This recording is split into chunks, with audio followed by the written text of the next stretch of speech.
Okay mga kasama, wala nang intro-intro.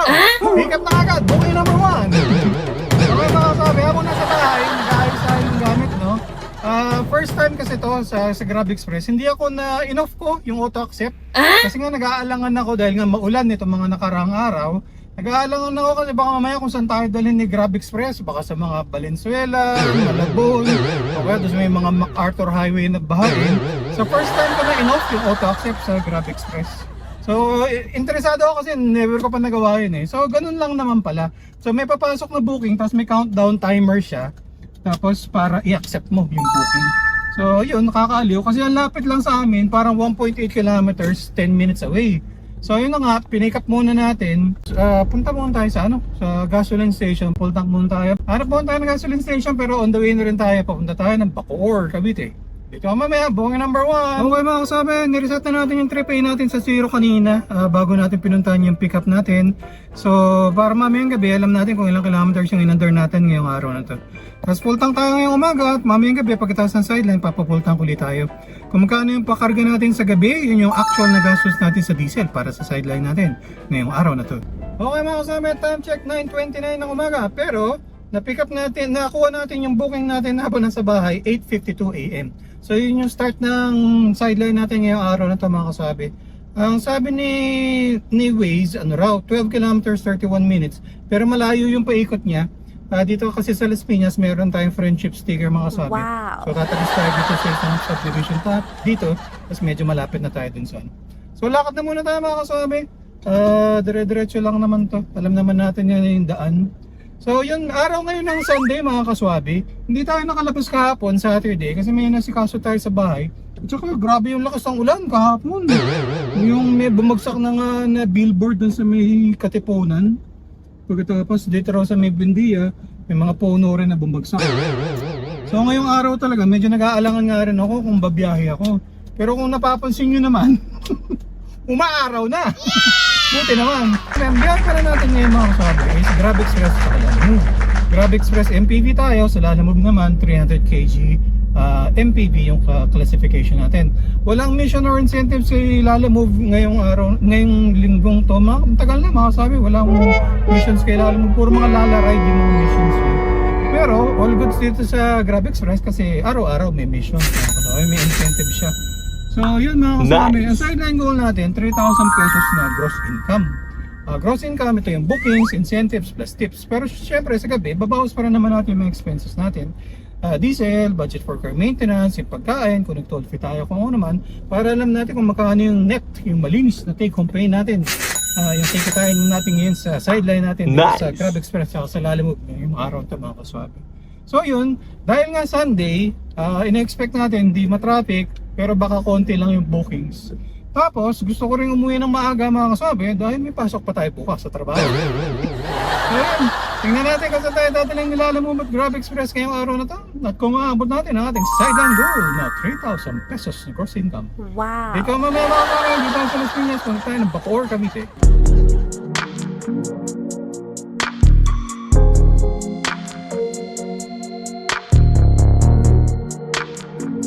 Okay mga kasama, time check 10:04. Na-drop off na natin yung mga fruits. Dito tayo sa may Molino 3, Bacoor, Cavite.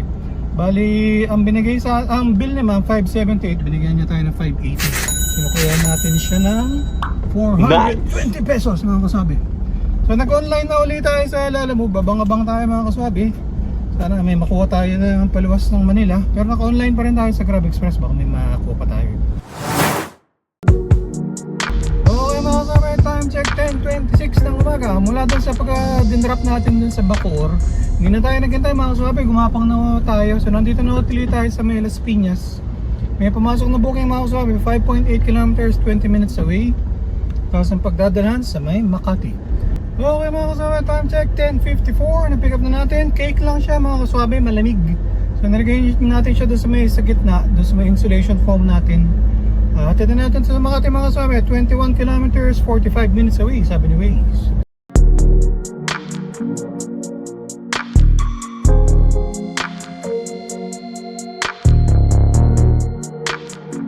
Ano po, magandang umaga po. Sa Grab ma'am, yung delivery po ng cake. Iwan ko lang sa lobby ma'am. Pwede bang paiwan na lang sa lobby? Sige ma'am. Salamat ma'am. Bye. Okay mga kaswabe, kung interesado kayo mag-apply sa Lalamove, ito yung step-by-step guide kung paano mag-apply. Tapos paki-input na rin yung aking referral code. Baka naman. Okay mga kaswabe, time check 12:02. Mabilisan lang yung kaya natin. Kakatapos ko lang ng huling subo. May pumasok na booking dito sa Grab Express mga kaswabe. 2.2 kilometers Makati. Within Makati lang rin yung delivery. Sa booking number 3 mga kaswabe.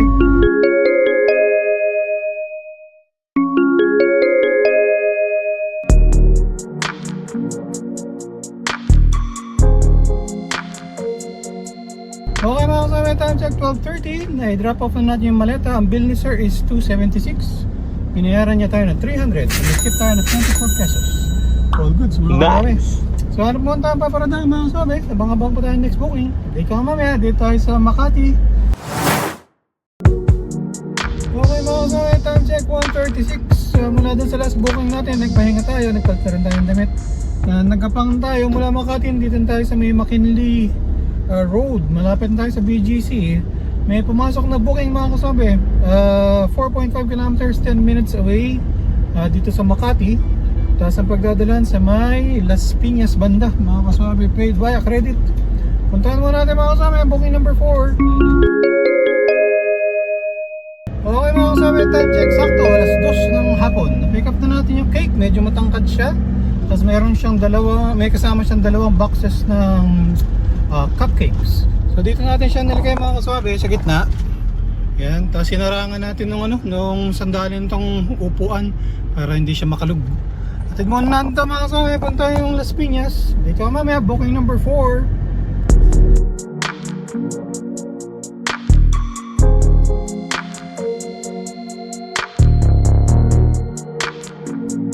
Okay mga kasama, time check 2:35. Na-drop off na natin yung cake at saka cupcakes dito sa event.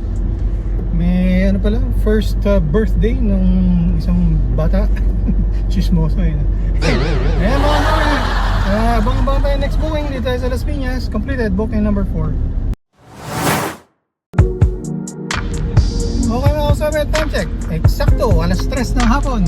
After nung drop natin ng cake dito sa Las Piñas, hindi na tayo naghintay mga kasama, gumapang na tayo. Dito tayo sa gilid ng NAIA Terminal 1. May pumasok na booking. Medyo nagdalawang isip ako kung kukunin ko yung lapit lang yung 1.2 kilometers away, 4 minutes. Kaya lang yung pagdadalan sa may Dasmariñas sa Cavite. So ewan lang natin, sana may makukuha tayong booking paluwas. Pag wala, yari. Dito mamaya mga kasama, booking number 5. Dito tayo sa Parañaque. Okay mga kasama, time check 3:09. Na-pick up na natin. Cake lang siya na maliit at saka may maliit na gift. Picture ko lang raw pag na-deliver ko na, sabi ni sir.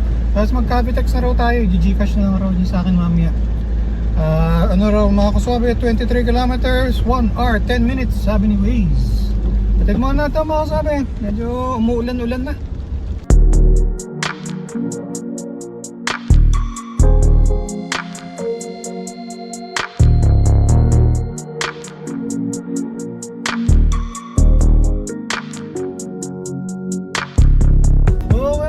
Time check 4:26, na-drop off na natin yung cake. All goods mga kasama. Nag-set destination na tayo pa uwi kasi medyo hapon na rin at saka medyo malayo pa tayo sa bahay. Pero at least nasa south tayo. Tapos kanina pa tayo nag-aabang sa Lalamove pero medyo konti na mga bookings mga kasama. Okay mga kasama, abang tayo nandito sa may Dasmariñas, Cavite. Naggagapang dahil dahan-dahan lang ang door natin kasi nag-aabang tayo ng booking pa uwi. Medyo malayo pa to sa bahay. Update ko muna kayo sa ating segment. Ang ating segment na ano? Ang pasalubong ni Kaswabe. Okay mga kaswabe, gusto to ni Mrs. Swabe. Mabuti rin to, for good health. Ang pasalubong natin ngayong araw na to ay yan mga kaswabe, mga dragon fruit. Gusto ni Mrs. Swabe yan. Nire-rep muna niya para malimig. Ayan, dragon fruit. Pasalubong natin mga kaswabe. Okay mga kaswabe, naka 128.1 kilometers tayo ngayong araw na to. Tapos full tank tayo ngayong nung umaga, tapos ngayong gabi pa full tank ulit. yung pakarga natin ngayong gabi, yun yung eksaktong gastos natin sa diesel para sa sideline natin ngayong araw na to. Tapos maganda yung epekto nung mga kasabi na nagpa-change oil tayo nung Miyerkules. Kasi ngayon mataas na naman yung kilometers per liter natin, yung consume natin sa diesel. Pero syempre, wala ganong traffic kasi nga Sunday ngayon. Okay mga kasama, yun nga, time check 6:01 na ng gabi. Okay mga kasama, lagpas 9 hours tayong bumiyay, maikli lang. Kaya lang haba ng waiting time natin kasi wala tayong nakuhang booking pauwi galing Dasmariñas. Compute natin, kinita natin mga kasama, sa 5 booking sa Grab Express 2461, Grab Express incentives 117, wala tayong nakuhang booking sa Lalamove, cash tips 26 pesos. So ang gross income natin 2604. Yung mga expenses naman natin, diesel 487, budget for car maintenance 300, food 150 pesos. So sa 9 hours sa sideline, ang net income, yung malinis sa take home pay natin, 1,667. Nice! Update naman sa ating incentive savings mga kasabi, Grab Express incentives 117, cash tips 26. So ang total natin 143 pesos. Wow. Alright. So mula dun sa last drop off natin dun sa may Dasmariñas, Cavite, nagkapang na lang tayo, papaluwas nga. Kasi ayoko rin naman magstay dun ng matagal tapos wala rin naman tayo makukuha. So ang dalang ng booking sa Lalamove, tapos wala rin tayo nakuha ang booking sa Grab Express. So nandito na nga tayo sa Las Piñas ulit, so malapit na tayo sa home base. So inisip ko nga, uwi na lang na tayo kasi trabaho pa tayo bukas at saka mukhang malakas nga yung ulan.